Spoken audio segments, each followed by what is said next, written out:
मेरे चैनल पर एक बार फिर आप सभी का बहुत बहुत स्वागत है।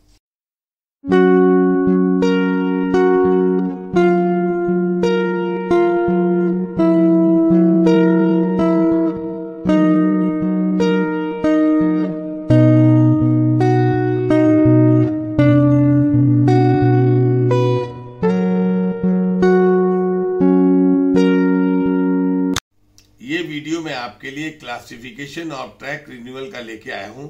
इसमें मैंने विभिन्न प्रकार के ट्रैक रिन्यूअल के बारे में बताया है और क्राइटेरिया फॉर रेल रिन्यूअल को मैंने डिटेल में बताया है, जो आपके लिए परीक्षा के साथ साथ फील्ड में भी बहुत उपयोगी होगा और रिन्यूअल करने के लिए आप इसके पैरामीटर का इस्तेमाल करेंगे। ये वीडियो मैं आपके लिए रेल पथ नवीनीकरण ट्रैक रिन्यूअल का लेकर आ रहा हूं। ये पार्ट 1 है। इसमें नवीनीकरण का वर्गीकरण, क्लासिफिकेशन ऑफ रिन्यूअल के बारे में बताया है और क्राइटेरिया फॉर रेल रिन्यूअल के बारे में बताया जा रहा है।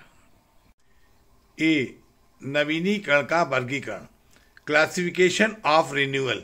सभी रेलपथ नवीनीकरणों को साधारणतः निम्नलिखित श्रेणियों में से किसी एक में वर्गीकृत किया जा सकता है। अब ये देखिए, नंबर 1 है संपूर्ण ट्रैक नवीनीकरण P, complete track renewal CTR P। इसका मतलब होता है जब हम रेल फिटिंग, स्लीपर और डीप स्किनिंग के साथ नवीनीकरण करते हैं तब ये कंप्लीट या संपूर्ण ट्रैक नवीनीकरण कहलाता है। पी का मतलब होता है प्राइमरी मटेरियल से। नंबर 2, संपूर्ण ट्रैक नवीनीकरण द्वितीय, complete track renewal secondary. Second class material के साथ जब हम नवीनीकरण संपूर्ण करेंगे तो ये सेकेंडरी कहलाएगा। नंबर 3, थ्रू रेल नवीनीकरण प्राथमिक, through rail renewal TRR P। जब हम रेल का नवीनीकरण नई रेल के साथ करते हैं तब ये TRR P कहलाता है। नंबर 4, थ्रू रेल नवीनीकरण द्वितीय, TRR सेकेंडरी। जब रेल का नवीनीकरण हम सेकेंड क्लास उपयोगी रेल के साथ करते हैं जैसे लूप लाइन या साइडिंग में, तब ये TRR S सेकेंडरी कहलाता है। नंबर 5, थ्रू स्लीपर नवीनीकरण प्राथमिक, TSR P। जब हम स्लीपर का नवीनीकरण नए स्लीपर के साथ करते हैं तब ये TSR P प्राइमरी कहलाता है। नंबर 6, थ्रू स्लीपर नवीनीकरण द्वितीय, TSR S। जब हम स्लीपर का नवीनीकरण सेकेंड क्लास उपयोगी स्लीपर के साथ करते हैं तब ये TSR S कहलाता है। नंबर 7 होता है आकस्मिक नवीनीकरण या casual renewal. Number 8, through turn out नवीनीकरण, TTR। इसमें हम 2 प्रकार से करते हैं। एक हम रेल कंपोनेंट बदली करते हैं खाली, और दूसरा हम complete turnout sleeper rail component CMS crossing switch के साथ बदली करते हैं। नंबर 9, थ्रू फिटिंग नवीनीकरण TFR। ये हम जब फिटिंग का नवीनीकरण नई फिटिंग के साथ रबर पैड, लाइनर और ERC के साथ करते हैं तब ये TFR कहलाता है। नंबर 10, थ्रू फिटिंग नवीनीकरण R, TFR। जब हम ERC को बदली नहीं करते हैं, सिर्फ रबर पैड और लाइनर को बदली करते हैं थ्रू, तब ये TFR कहलाता है। नंबर 11, थ्रू बेल्ट नवीनीकरण TWR। हम क्रॉपिंग एंड पुलिंग, रेल की आयु रहती है और वेल्डिंग खराब हो जाते हैं या कप्ड हो जाते हैं तब हम TWR का कार्य करते हैं, through belt renewal. Number 12, through pull sleeper नवीनीकरण, through bridge sleeper renewal TBSR। जब हम चैनल स्लीपर जिनका आयु हो जाती है या फिर खराब हो जाते हैं, उनका लगातार हम बदली करते हैं तब इसको हम TBSR कहते हैं। नंबर 13, छितरा नवीनीकरण स्कैटर्ड रिन्यूअल। नंबर 14, थ्रू गिट्टी नवीनीकरण या थ्रू बेलास रिन्यूअल TBR। जब हम इस डीप स्किनिंग करते हैं सेक्शन की, जो अभी नए मैनुअल के हिसाब से क्वेश्चन पे बेस्ड है और लूप लाइन की 15 साल के हिसाब से करते हैं, तब इसको हम TBR कहते हैं। बी नंबर 1, प्राथमिक नवीनीकरण वे होते हैं जिसमें नवीनीकरण केवल नवीन सामग्री का उपयोग करके किया जाता है।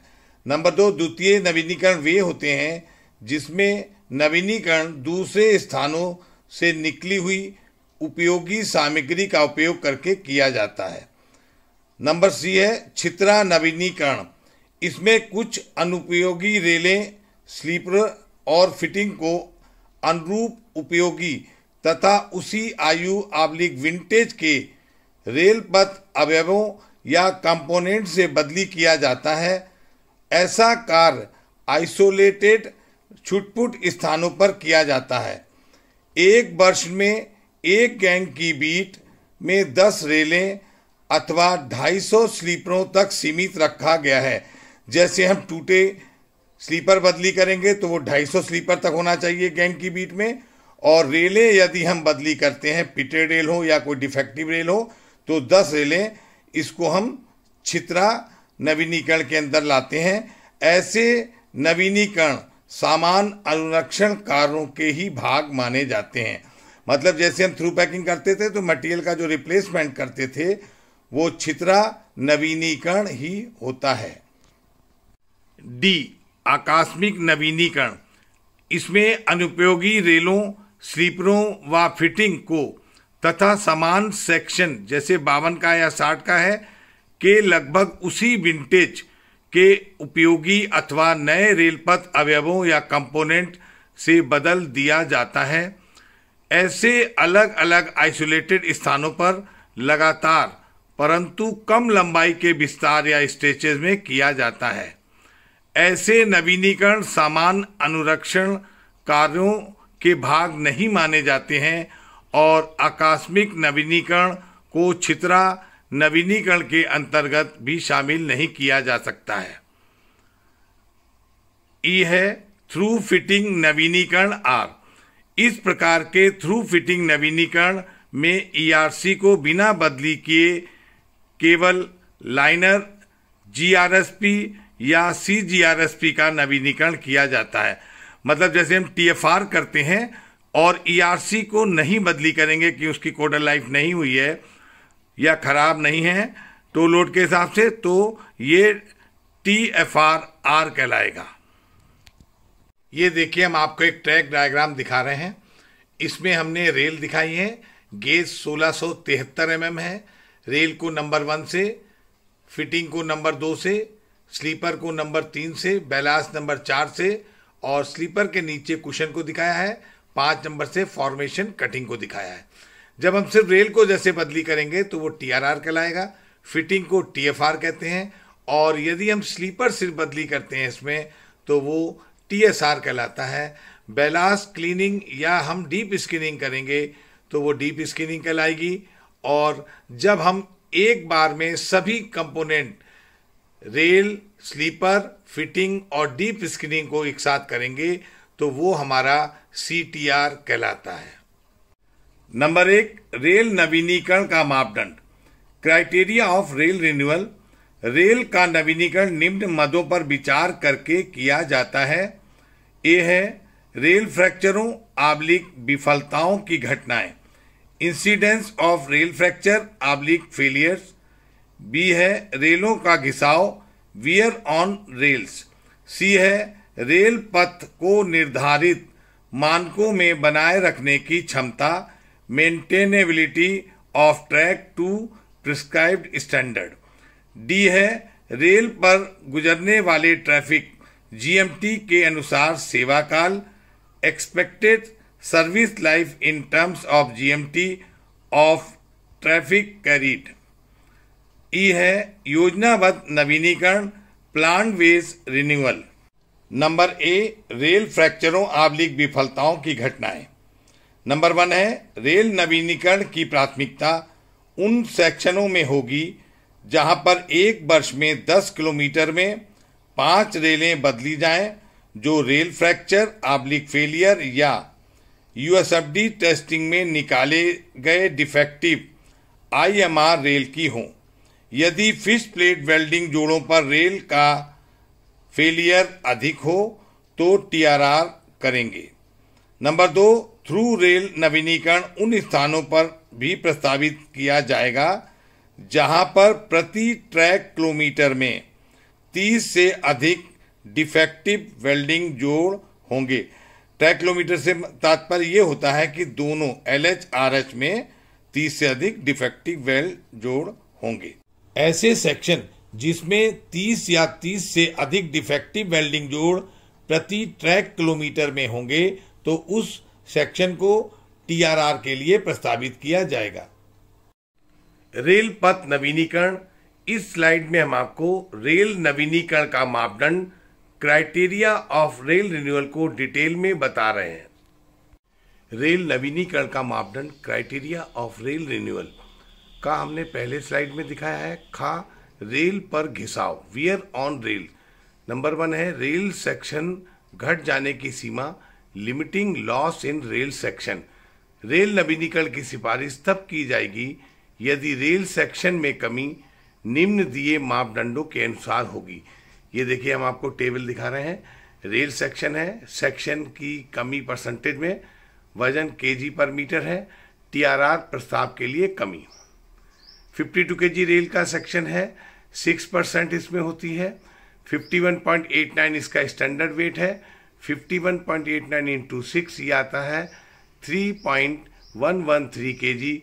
जब इसको माइनस करेंगे 51.89 से ये 48.777 केजी होगा। ये प्रपोजल में हम इससे कम होने पे करेंगे। इसी प्रकार से 60 केजी में 7% है, इसका स्टैंडर्ड वेट 60.34।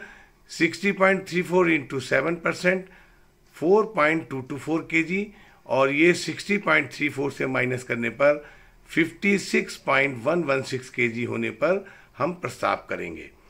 रेल के घिसाव की मात्रा को फिश प्लेट जोड़ों को खोलकर रेल सिरों की प्रोफाइल का माप प्रोफाइल गेज से चेक करेंगे। रेल का भार भी निकालकर चेक करेंगे। जैसे 60 केजी 1 मीटर का वजन 60.34 केजी है नए का। रेल सेक्शन 60 केजी रेल में 7% कमी 4.224 केजी होगी। रेल सेक्शन 60 केजी का प्रस्ताव करेंगे 56.116 केजी। इससे कम वजन होने पर टीआरआर को प्रस्तावित करेंगे। नंबर 2, कोरोजन से घिसाव, wear due to corrosion. Rail के बेब और फुट में 1.5 से अधिक घिसाव वियर होने पर रेल को कोरोजन की कसौटी क्राइटेरिया में शामिल किया जाएगा। स्थानीय कोरोजन के कारण रेल फ्लैंज फुट में जंग से गड्ढे बनना या लाइनर वाइटिंग होने के कारण स्ट्रेस बल बढ़ने से फ्लैंज में क्रैक होने से फ्रैक्चर बढ़ेंगे। ऐसी दशा में टीआरआर आवश्यक होगा। ये रेल के फ्लैंज में कोरोजन के कारण होने वाले वियर को दिखाया जा रहा है। ये आपको रेल के फ्लैंज के वियर को नापने का तरीका दिखाया जा रहा है।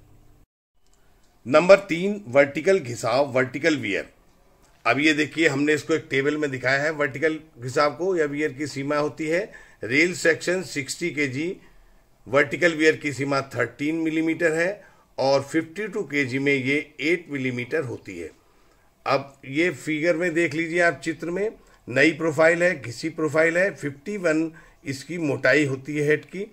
इस वियर से फिश प्लेट लेवल क्रॉसिंग के गुटकों पर रगड़ के निशान आएंगे जब व्हील में भी डीप फ्लैंज डिफेक्ट होगा। 51 माइनस 13 mm जो वियर है 60 केजी का, माइनस करेंगे तो 38 mm आएगा। इसीलिए हम कहते हैं कि लेवल क्रॉसिंग में डिप टॉप टेबल से 38 mm से कम नहीं होना चाहिए। नंबर 4, लेटरल घिसाव, लेटरल वियर। लेटरल वियर की सीमा को हम टेबल के माध्यम से आपको दिखा रहे हैं। ये 2 तरीके से होता है, कर्व के लिए अलग और सिधाई ट्रैक के लिए अलग। तो अब टेबल में देखिए सेक्शन है, रेल पथ की श्रेणी है, लेटरल वियर है।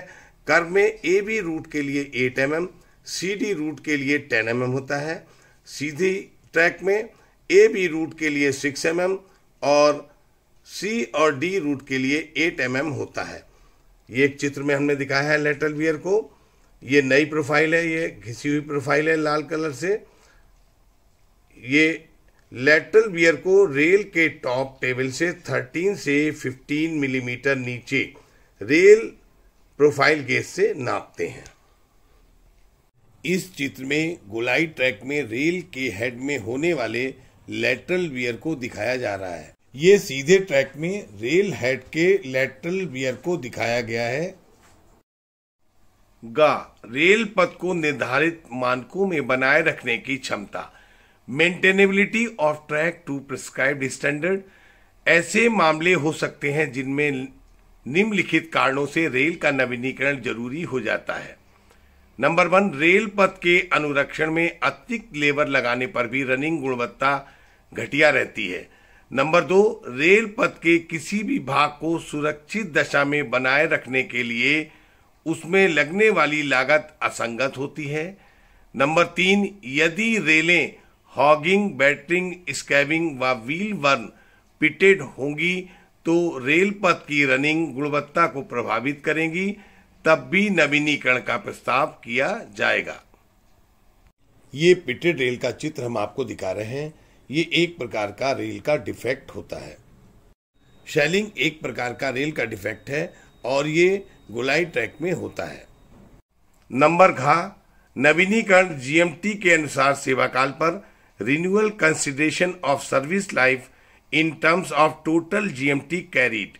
यदि रेल से निम्न न्यूनतम कुल ट्रैफिक गुजर चुका हो तो नवीनीकरण का प्रस्ताव करेंगे।